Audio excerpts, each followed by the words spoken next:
Hello guys, once again your dentist friend Dr. Gaurav Gupta from Chikitsa Dental is here with another interesting topic for you all.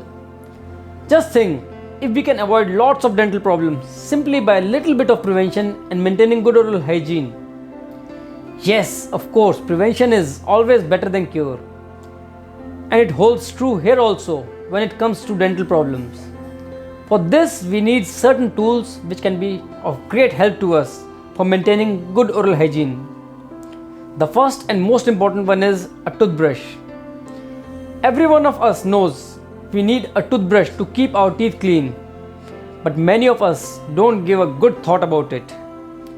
While there are hundreds of options available in market, you should look carefully for a toothbrush that can reach all the surfaces of your teeth.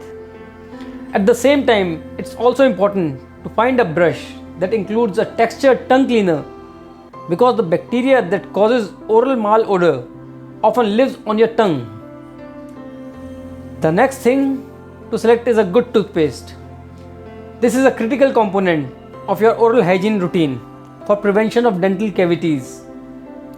There are dozens of products available in market, but most dentists recommend selecting a product that is accepted by Indian Dental Association and approved for the 6 areas, which includes the cavities, gingivitis, plaque, whitening, teeth sensitivity, and bad breath. After this, we come to dental floss, which is another important tool.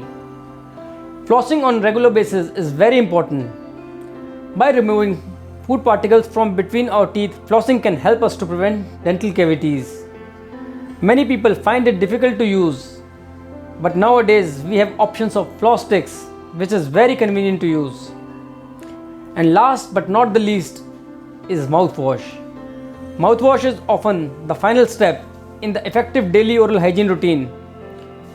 Not only does the mouthwash leaves your mouth feeling clean and your breath feeling fresh, it also kills the bacteria that can cause plaque and gingivitis. If you want to avoid long-term use of mouthwash, then you can take little bit of lukewarm water and add salt to it and can use it for rinsing. It's a good way to use it as a mouthwash. So guys, use these tools for home use and maintain best oral care. Believe me, it will take some time to develop this habit of using these things, but once it comes into habit, you will be pleased to enjoy healthy mouth and beautiful smile that comes with good oral hygiene. Thank you so much for listening to me. Stay healthy, eat healthy, and take very good care of yourself. Thank you so much.